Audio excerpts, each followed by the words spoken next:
Hey, how y'all doing? Yeah. Just speak saying hey to everybody. Y'all good? I know. Been busy. Been just doing just a lot going on.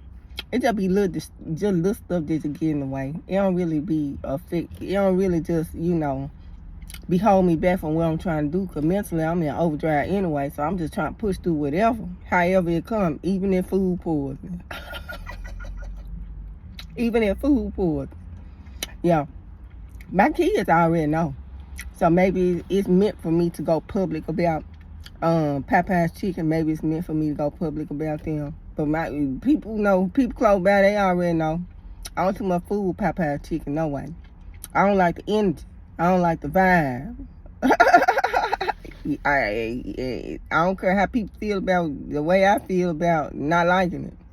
But, and my reasoning for not liking it, at this point I don't even care, because I already know I'm a spiritualist. And if something is off spiritually, I'ma know. I'm intuitive, so if something is off about something, including the food, I'ma know.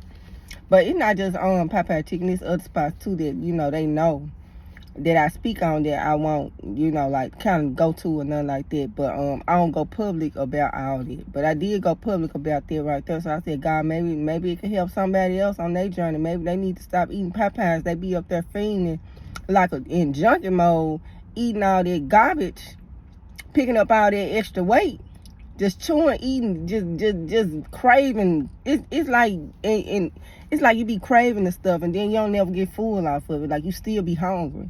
Like I done ate and I have a huge appetite. I got a fast metabolism. I eat something from there, and they like one of the few places, and they not the only place that do that where I just eat. And I can eat as much as I want to eat and I still be hungry, and I'm like trying to like feel this emptiness through this food, probably this empty food. But I see that Popeye get a whole meal in like an hour or 2 hours. I already know I'm already finna be going out trying to get something else to eat. Like it's nothing, like it's like I can't get fulfilled by eating their food for some reason. So that's weird to me. But yeah, y'all. Yeah, I had a long, cause it was my first day back at work from the food poisoning. So I'm at work or whatever, and I get off work, and when I get off work, I gotta take my kids. So I work overnight. So when I get off work, I had to take my kids to school. But my daughter, I probably take her to the airport. So she asked me to take her to the airport, cause I was just like, I could take you, Cause I'm like, I be up anyway to take the kids to school. So I'm like, you need to go to the airport, and it's in the timing or whatever I got going on is cool. So I had took her to the airport this morning. When I took her to the airport,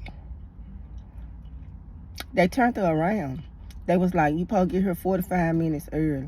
They said, but you got here 41 minutes early.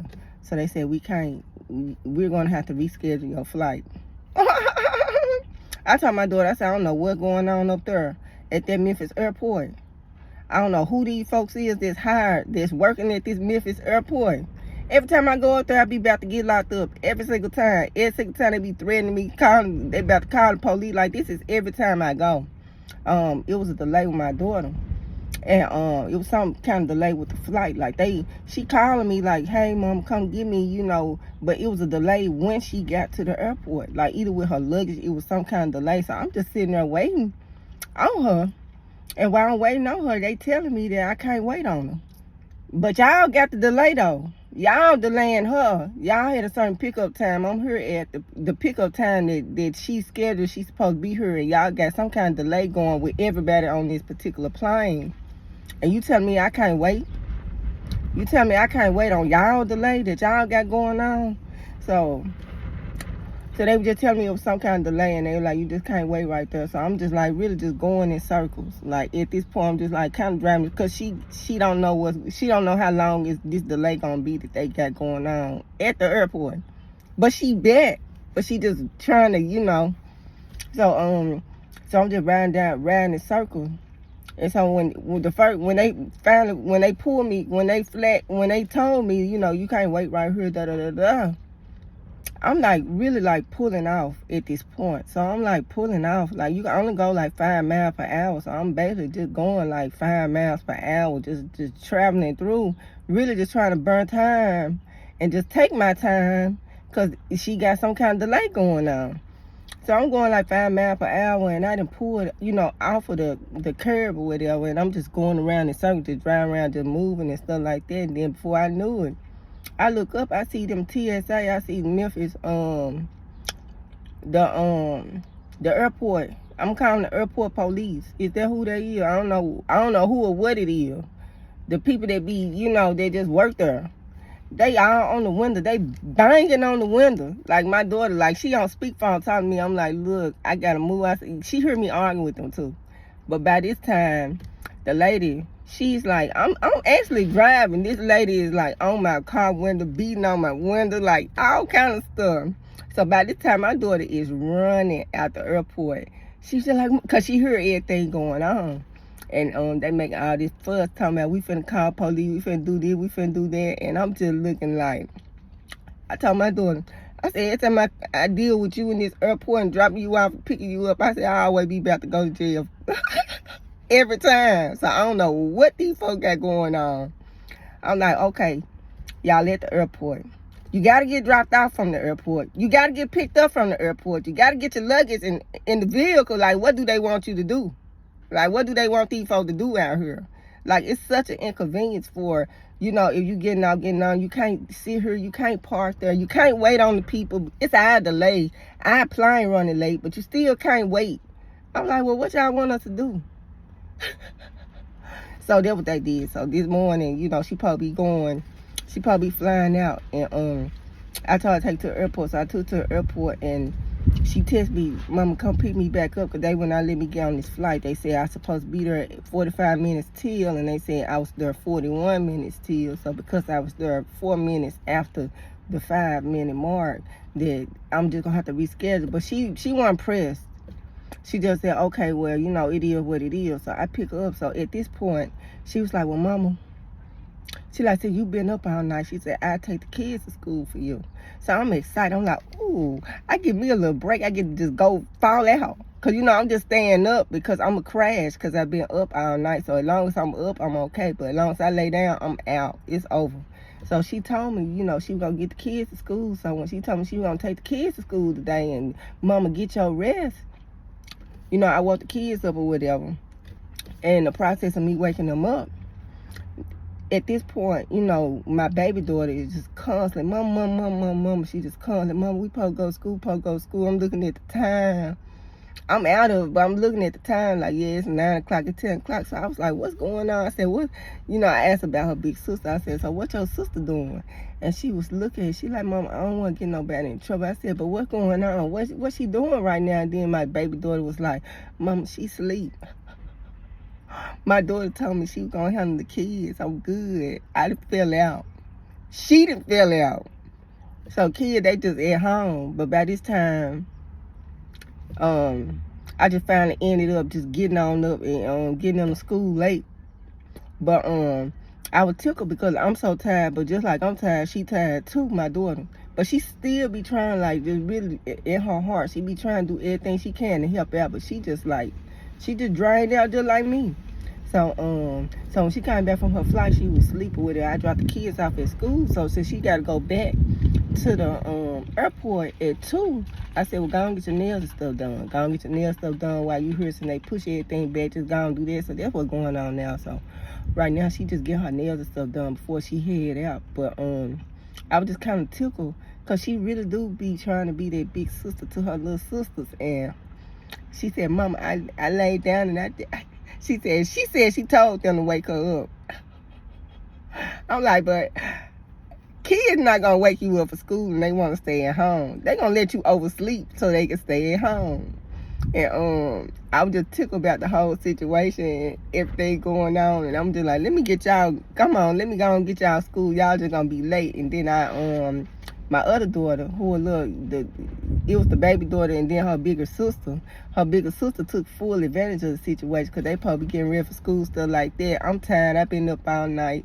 They sister time, and she probably getting ready for school. They know how to fix their breakfast and stuff like that. But instead of doing that, she playing the game and just on the internet doing all this extra stuff.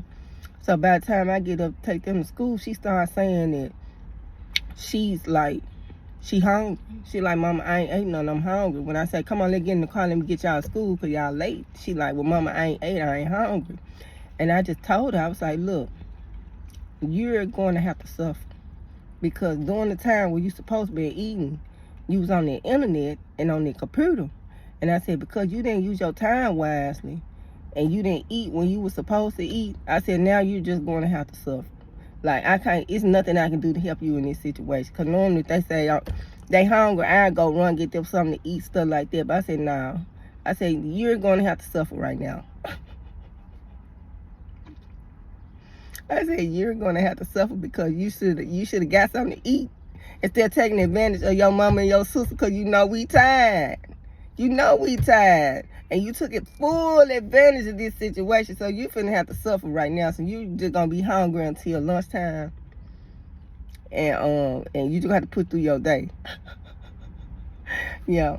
But my kids had me tickled. My daughter be having me tickled too. Like the whole house would just be funny to me.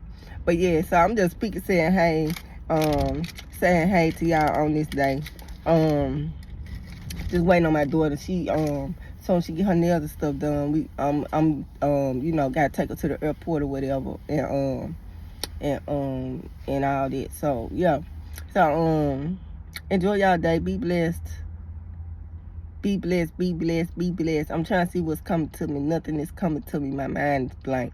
I'm just speaking, just casual. Hey, how y'all doing? Really with all fast food, just trying to get more into cooking. God gonna do that anyway, because they really finna poison the food. Not just, you're gonna see a whole lot going on where it's gonna be like a whole lot of food poisoning and a whole lot of stuff. They gonna be like, ooh, if you ate this and you ate that, like it's gonna be a whole lot of contamination with food. Anyway, I'm just getting y'all heads up on that. So y'all, it's gonna get to the point where you're gonna be cooking your own food anyway, because it's gonna be a contamination with all this. You're gonna see a whole lot of stuff go on where they're gonna be talking about a whole lot of stuff dealing with the food. The food gonna be bad. The food already bad. Honestly. God want everybody really to start planting their own food. The food in the laboratory ain't good, it ain't healthy for us. But y'all gonna see a whole lot more come out in the news about dealing with food. Dealing with food and dealing with a whole lot of stuff, dealing with it. He really want us growing our own food, believe it or not. So yeah, I'm talk to y'all later. Enjoy y'all day, be safe. Just pray for protection. Like I said, I just pray over my food. And I just give it to God at that point. But the testimony behind that food poisoning was they had me on all this medicine. And when they had me on all this medicine, I had to go for a follow-up the following day. So I had to go to the doctor. Then the next day, I had to go back to the doctor for just a follow-up, just to see how everything going, because they really don't know the dynamics of everything at this point. So they just like, go home, take this medicine, come back tomorrow. We just got to monitor you to see what's going on. So in that process, they gave me all this medicine. When they gave me all this medicine, when I did my follow-up, they would ask me, did I take anything? And I kept saying, no. I was like, no, I ain't taking. And they were like, well, what about this? Did you take this for this? Did you take that for that? And I told them, really, I said, the only way I take some medicine is if I need it. I said, when I left from the doctor's office, I said, really, I just watched my body and monitor my body to see if I was going to need anything that you all prescribed for me. I said, but I didn't need none of it. And they was like, oh, okay. Well, they was like, well, it's there for you if you need it in the future.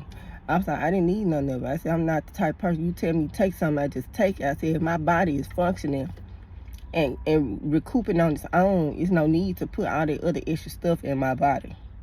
So that's my testimony, that I didn't even have to take none of the stuff. Like, it was a lot of stuff that they wanted me to take behind it. But all they did really was hook me up to an IV, put the fluids and stuff back in me. I think most of the poison probably already flushed itself out.